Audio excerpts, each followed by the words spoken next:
Сайн байцгаана уу? 2 дугаар ангийн математикийн хичээл эхэлж байна. Бид өмнөх хичээл дээр үйлдэлийн аль нэг мэдэгдэхгүй гишүүнийг бусад гишүүдээр илэрхийлэн утгыг олох арга суралцсан. Өнөөдрийн хичээл дээр өмнөх чадвараа баттгах хичээл байгаа.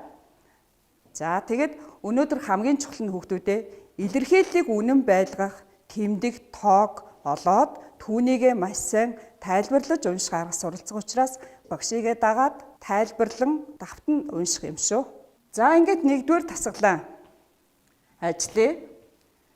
За энд хүүхдүүдээ багш нь энд илэрхийлэл бичсэн. За энэ илэрхийлэлд юу харагдахгүй байна вэ? Сайн ажиглаарай. За тэмдэгтэр дээр бичээрэй нэгдүгээр тасгалаа. За 7 ба 8-ын дунд ямар тэмдэг байвал 56-тай тэнцүү болох вэ? 36 ба 4-ийн ноогдур байна. За тэгвэл 9 энэ шар дөрвөлжинд ямар тэмдэг байх вэ гэдгийг дэвтэр дээр бичье. За дэвтэр дээр бичснээ тулгая. Үржиг тэмдэг байна. За хуваах үйлдэл 36 ба 4-ийн ноогдур 9 байна. За энэ тэнцүү тэмдэг бичих байсан байна. За одоо хүүхдүүдээ үйлдэлийн гишүүдээ нэрлэе. За 7, 8 үржиг үйлдэлийн үржигдэхүүн, үрживрийн утга нь 56. За хуваах үйлдэл дээр 36 хуваагч нь 4 байна, ноогдур 9 байна. За одоо эндээс бид нар өмнөх хичээлдээр үзсэн үржих үйлдэлийн үржигдэхүүн мэддэхгүй байхад үрживрийг нөгөө үржигдэхүүнд хувааж олдог.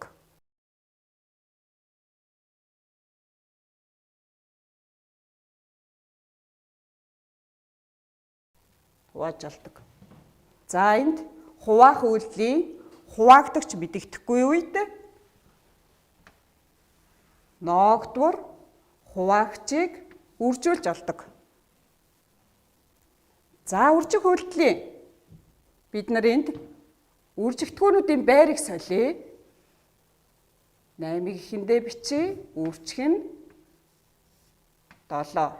Тэнцүү 8, 7, 56.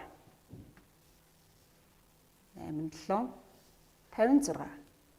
За тэгвэл эндээс хүүхдүүдээ үржих үйлдэлийн хувьд үржигдэхүүнүүдийн байрыг солиход үрживрийн утга өөрчлөгддөггүй. За бид үржих үйлдэлийг өөрөөр уншиж болно. 7-ог 8 дахин ихсэхэд 56. 7 ба 8-ын үржвэр 56. Мөн 56 нь 7 ба 8-ын үржвэртэй тэнцүү байна гэж уншиж болно. За одоо энд болохоор хуваах үйлдэлийн хуваагдагч мэддэхгүй тохиолдлыг бид нар бодсон. Одоо 9 ба 4-ийн үржвэр 36 байсан. Тэгвэл одоо хуваагч мэддэхгүй тохиолдолд яаж олох вэ гэдгийг ярилцъя. За хуваах үйлдэлийн хуваагч мэддэхгүй тохиолдолд хуваагдагчийг ноогдворт хувааж олно.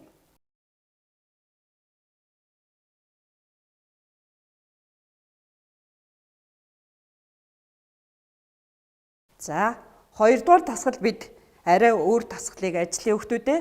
За түүний тулд дэвтэртээ шугам харандаагаа бэлдээд хүснэгт зурх байгаа. За хүүхдүүдэд хүснэгтийг дэвтэртээ зураарай. 1 см-ийн талтай 4 квадратыг дэвтэртээ зураад квадрат ус бүрийг 4 тэнцүү хуваагаарай.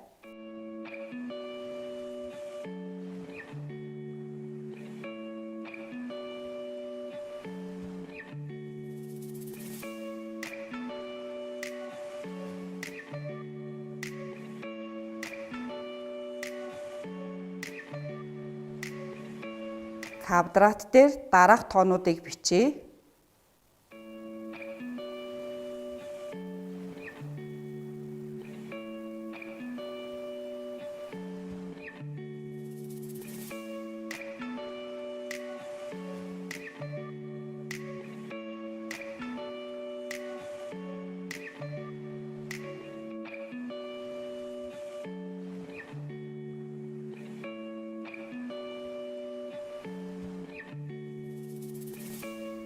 За хүүхдүүдээ та бүхэн квадратаа зураад тоонуудыг бичсэн байгаа.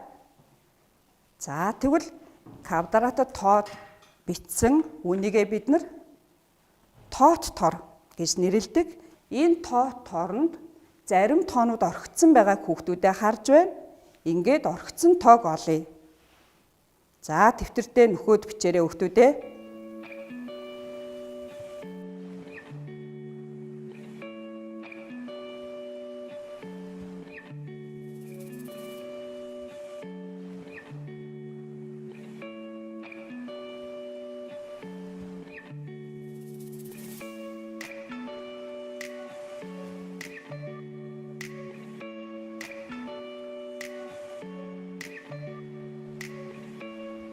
За хүүхдүүдээ багш нь мөн самбарт тоот тороо хийгээд тоог бичиж байгаа учраас та бүхэн хараад бичиж аваарай.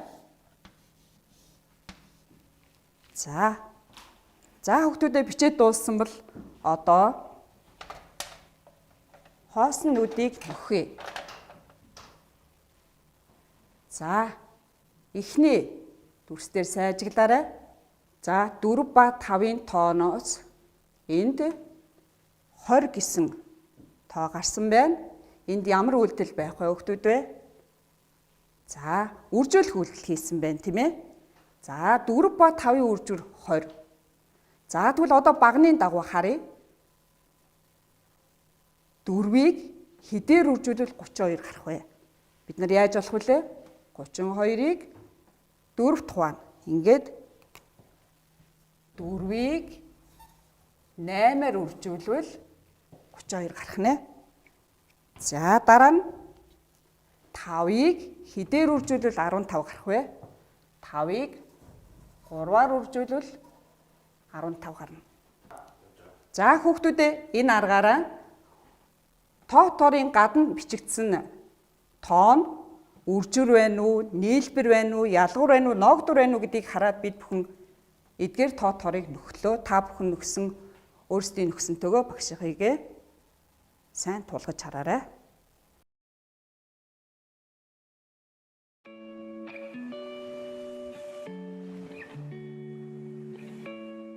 За хүүхдүүдээ 3 дугаар дасгал өгүүлбэртэй бодлогоо бодъё. За хүүхдүүдээ бодлогоо бодохын тулд багшийн ширээн дээр өндөгний 50-р өндөг байна. Багш нь 50-т өндгийг өрсөн.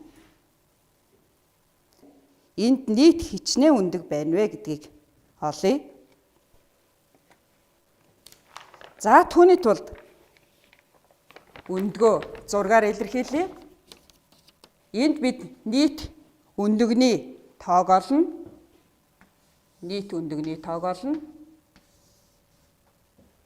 За үүний тулд эхлээд зургаа багцалж харуулъя. За хүүхдүүдээ та бүхэн өндгөө 100 дугуй дүрсээр дэвтэртээ зураад багшигээ дагаад хийгээрэй. Бас өөрөөр багцалж болно. Багш нь багны дагуу багцлая.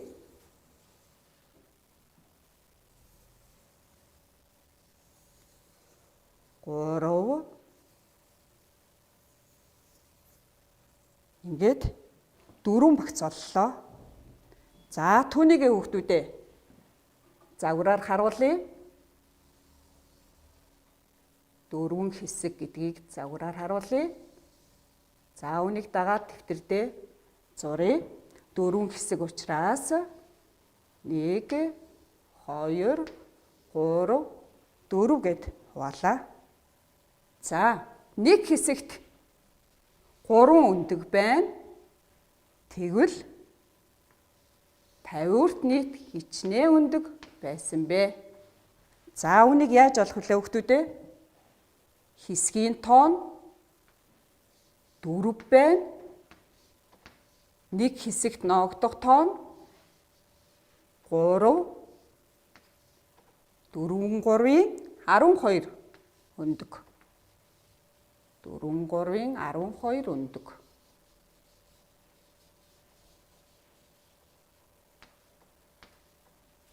За тэгвэл 50-т нийт 12 өндөг байсан байх нь.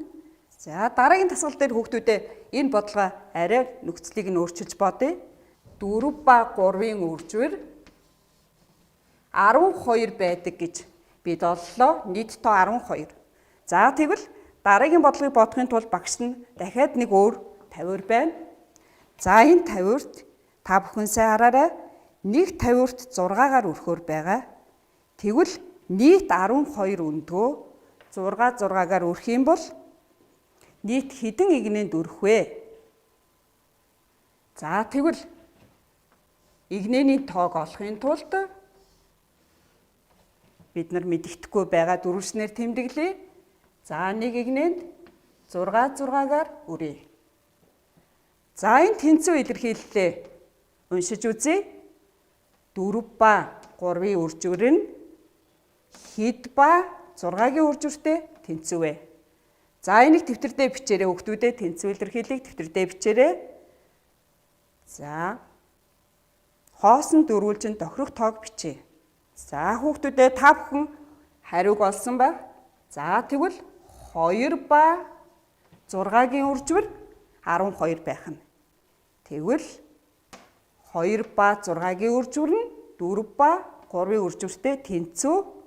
Үржвэрийн утга нь 12 байх нэ. За 5 дугаар дасгалыг ажиллая хүүхдүүдээ. 5 дугаар дасгалыг ажиллахын тулд багш нь энэ 50-т өндөг өрсөн байна. Сайн хараарай хүүхдүүдээ. Нэг мөрөнд хэд байна? Багны дагуу харахад хэд байна сайн хараарай. За тэгвэл энд та бүхэн сайн ажигласан бол за нэг мөрөнд 5 өндөг ингээд 4 игнэнд өрсөн байсан. Тэгвэл нийт өндөгний тоог олъё. Игнэний тоо 4. Нэг игнэнд 5 өндөг байдаг бол за 4-нд 5-ын хэд вүлээ хүүхдүүдээ 20 байдаг. За 20 өндгөө 2 игнэнд өрөх юм бол нэг игнэнд хэдээр үрж болох вэ гэдэг тэнцүү илэрхийллийг зохиогоорой. За хүүхдүүдээ энэ мэддэхгүй байгаа тоон хэд байх вэ гэдгийг сайн бодъё. 2-ыг хэдээр үржүүлэхээр 20 гардаг билээ. За зүйтэй 10 байх ёстой. 4 ба 5-ын үржвэр 20, 2 ба 10-ын үржвэр 20. Энэ хоёр үйлдэл нь хоёр тэнцүү үржих үйлдэл байна. За хүүхдүүдээ өмнөх тэнцүү илэрхийллээс багш нь нэг тэмдгийг солисон байна. Сайн анхаараарай. Тийм. Тэнцүүгийн тэмдгийг өөрчилж өөр тэмдгээр солисон байна. Өмнө бид нар хоёр илэрхийлэл тэнцүү байсан бол энд 4 ба 5-ын үржвэр нь 2 ба хэдийн үржвэрээс ихвэ гэд тэнцүү биш илэрхийллийн хувьд бид нар энд тоог нөхөж бичих ёстой байна. За дэвтэрдээ дагаад бичиж энд хэд байх вэ хүүхдүүдээ бодож үзье. Тэгэхээр 20-оос бага тоо байх ёстой тийм ээ. 2-ыг хэдээр үржүүлвэл 20-оос бага тоо байх вэ? За хамгийн ихний 1 байж болох юм бэ? 1 гэж тавилаа. За тэгвэл одоо уншиж үзье. 4 ба 5-ын үржвэр нь 2 ба 1-ийн үржвэрээс их. За одоо эндээс уншия. 2 ба 1-ийн үржвэр нь 4 ба 5-ын үржвэрээс бага гэсэн тэнцүү биш илэрхийллийг бид үүсгэж бодлоо. За одоо дараагийн тасгал дээр хүүхдүүдээ баттгаад хүүхдүүдээ дэвтэртээ дугаараа тавиад багштайгаа хамт дагаад хийгээрэй. За энэ хоёр илэрхийллийг үнэн байх тоог нөхөж бичээ. За дэвтэрдээ бичээрэй. Уншиж үзье. 7 ба хэдийн үржвэр нь 20-оос бага вэ? За энд уншиж 20-оос эхэлж уншия. 20 нь 7 ба хэдийн үржвэрээс их вэ гэж уншиж болно. Багшигээ дагаад уншаарай. 30 ба хэдийн нийлбэр нь 7 ба 5-ын үржвэрээс бага вэ? За эндээс уншия. 7 ба 5-ын үржвэр нь 30 ба хэдийн нийлбэрээс их вэ? За дэвтэрдээ бичээд тоог нөхөөрэй. За багш нь энд 2 гэсэн тоог нөхий. 7 2-ын 14 байдаг. Тэгвэл 14 нь 20-оос бага боллоо. За энд 7 5-ын хүүхдүүдээ 35 байдаг тийм ээ.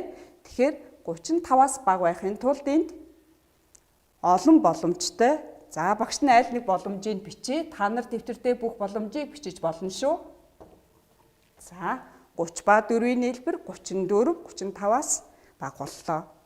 За хүүхдүүдээ өнөөдрийн хичээлдээр бид бүхэн илэрхийлэлийг үнэн байх тоо болон тэмдгийг нөхөх 7 дасгалыг ажиллалаа. Ингээд өнөөдрийн хичээл дуусч байна. Гэрийн даалгаварт хүүхдүүдээ сурах бичгийнхаа номер 353, 355 дугаар дасгалыг ажиллаад багштаа үзүүлээрэй. Хичээлдээ идэвхтэй оролцсон хүүхдүүддээ баярлалаа.